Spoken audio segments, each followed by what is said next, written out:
Alors, en ce qui concerne cette partie-ci, on va le faire par la méthode la plus précise. Il s'agit d'utiliser le pinceau. Si vous prenez le pinceau, est-ce que vous voyez la brush comme ça?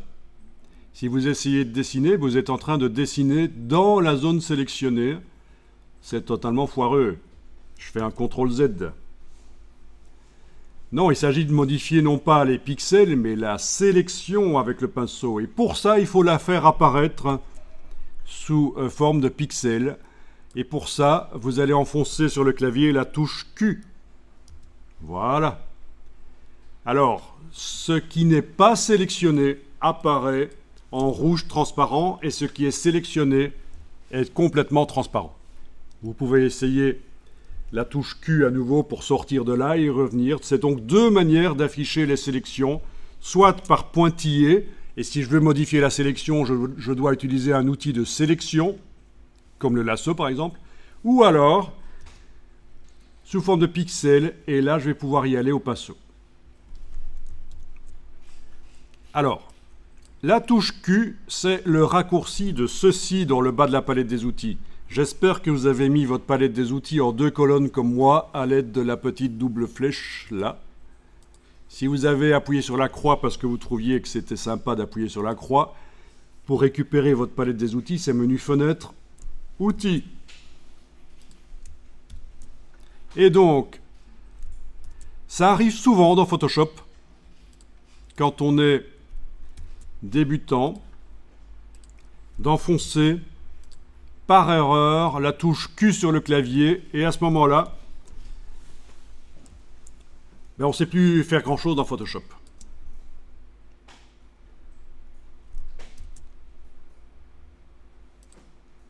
On ne sait plus faire grand-chose dans Photoshop.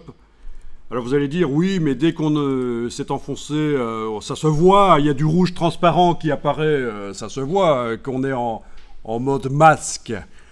Ben non, parce que si vous n'aviez aucune sélection active sur l'écran, quand vous enclenchez le Quick Mask, le masque avec la touche Q, rien ne change à l'affichage. S'il n'y a aucune sélection, rien ne change. Et vous vous dites, ah, Photoshop bug. Et bien sûr, on sait tous que le bug se situe principalement entre le dossier de la chaise et l'écran. C'est-à-dire que c'est rarement le logiciel qui bug, c'est l'utilisateur qui ne sait pas utiliser le logiciel.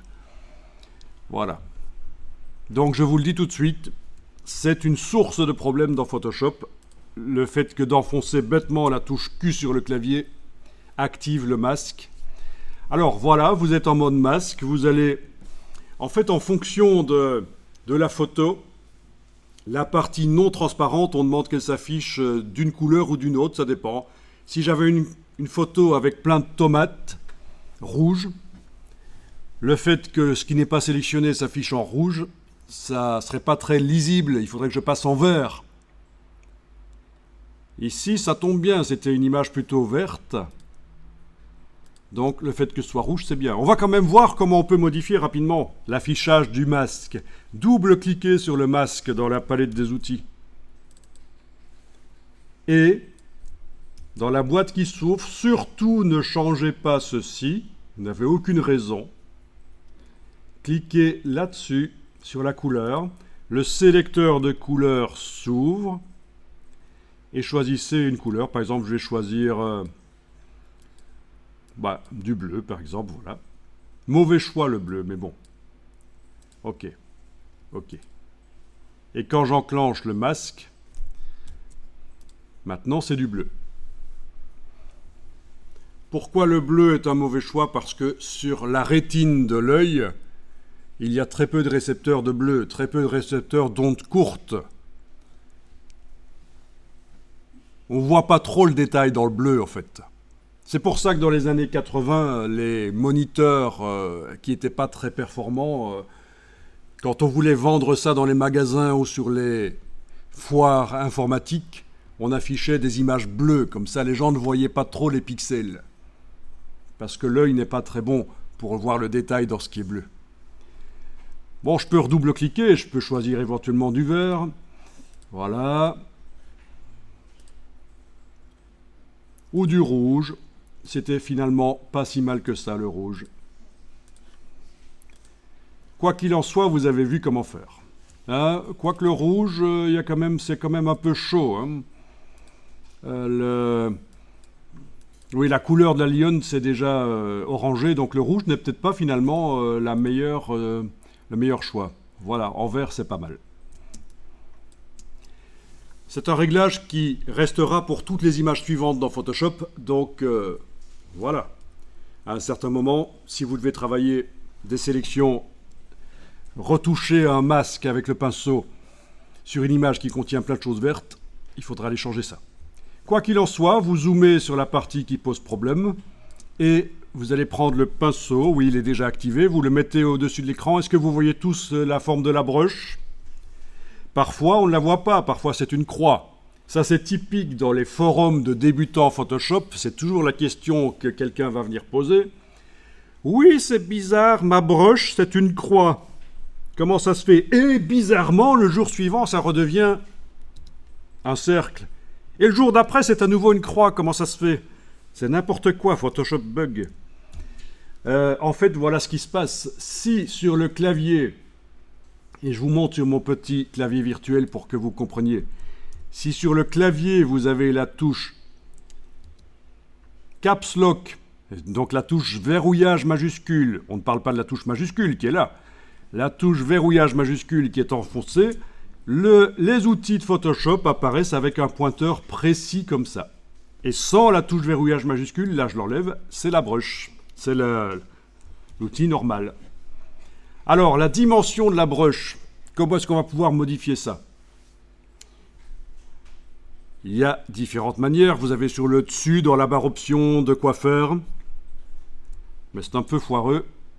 Mais c'est vrai que si on va là, et qu'on modifie l'épaisseur, on voit qu'elle est plus grande. Oui, ça se voit.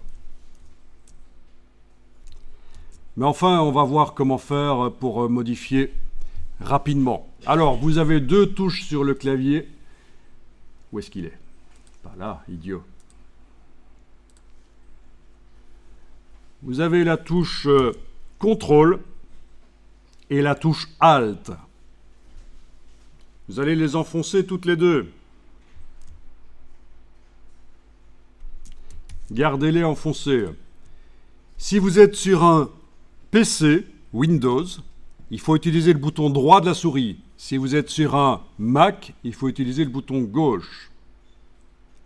Alors il y a peut-être une des touches sur un des deux systèmes, Mac ou Windows, qui n'est pas vraiment nécessaire, mais l'explication que je donne est simple. CTRL-ALT et clic gauche sur le Mac, clic droit sur le PC, vous enfoncez, vous bougez de gauche à droite. C'est la dimension de la brush. Même chose de haut en bas, c'est la dureté de la brush. Alors pour faire une retouche, il ne faut surtout pas une brush nette comme ça. Il faut que la retouche s'intègre. Donc la dureté, on ne la met pas à 100%. Vous voyez, dureté 100%, c'est pas bon. Pour des retouches photo, il vaut mieux une dureté différente. Je vais vous demander de choisir la bonne dimension de brush, c'est-à-dire pas trop petit. Et alors, il va falloir dessiner. Si vous dessinez là, dans le masque donc, vous êtes en train d'ajouter du noir. Ça se voit, la case ici c'est du noir, c'est avec ça qu'on dessine. Vous êtes en train de dire qu'il y a une partie qui ne sera pas sélectionnée. C'est exactement l'inverse de ce qu'on veut. On veut indiquer ce qui doit être sélectionné. Donc on va dessiner avec du blanc. Vous allez devoir cliquer sur ceci pour dessiner avec du blanc. Voilà. Ça peut être utile parfois de réinitialiser les cases avec ceci pour être certain d'avoir du vrai noir et du vrai blanc et puis de cliquer là-dessus. Et alors l'inversion, je vous le dis tout de suite, c'est le raccourci de ceci. C'est la touche X. Regardez sur le clavier, j'enfonce la touche X. Et voilà. Donc il me faut du blanc dans la case de premier plan. Et pas hésiter à zoomer, modifier la dimension de la brush. Et alors voilà, je dessine le bord de la lionne. Voilà. Un peu plus grande la brush pour faire le reste. Voilà. Et voilà comment on corrige les erreurs.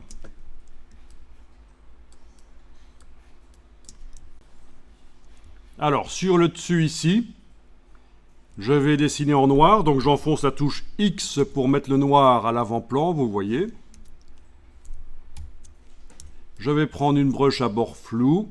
Et je me dis, tiens, voilà, je vais aller redessiner le bord là au-dessus. Par l'extérieur, ben oui, c'est pas interdit. Et le fait que j'utilise une broche à bord flou fait en sorte que ben c'est flou, là. Ah oui, quand on zoome, on a les pixels qui sont séparés par des petites lignes blanches, c'est ridicule. C'est quand on fait du web. Vous pouvez aller dans le menu Affichage, Afficher, et vous décochez Grille des pixels. Affichage, affiché, on décoche Grille des pixels. Voilà. C'est utile quand on fait du web, c'est pixels qui sont séparés par des lignes blanches parce qu'on fait du pixel art, on fait des icônes. Voilà. Ah tiens, il y avait ça aussi. Alors là, il va falloir ruser et zoomer. Avec une petite broche, éventuellement, aller corriger ça. Aller dessiner à peu près ça, voilà.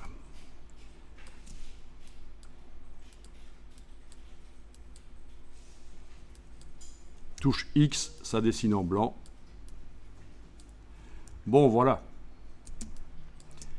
De toute façon, ce n'est pas définitif. Si c'est pas parfait, ça peut encore être corrigé après. Et alors, bonne astuce que je vous donne ici, ne passez pas trop de temps à retoucher la sélection, parce qu'il faut d'abord utiliser le sujet dans le décor dans lequel on veut l'utiliser et voir si c'est le bon sujet. Vous imaginez, vous passez 15 minutes à mettre au point une sélection et finalement, quand vous utilisez ce sujet dans un autre décor, quand vous faites un trucage photo, vous vous rendez compte, mais finalement, ce n'était pas le bon sujet, j'aurais dû en prendre un autre, j'aurais dû prendre une autre photo. Vous avez perdu 15 minutes. Voilà, donc, utilisez les sélections pas trop bonnes et la retouche, faites-la quand vous êtes certain, certaine que le sujet, c'est bien le bon. Donc ça, c'est intéressant. Alt, roulette, chez toi, ça ne marche pas. Tu n'arrives pas à zoomer comme ça. Donc, l'autre manière de zoomer, commande plus et commande moins sur le Mac. Barre d'espacement pour... voilà. Sans devoir, bien sûr, enclencher la loupe. Parce que ça, enclencher la loupe dans la palette des outils, c'est la solution.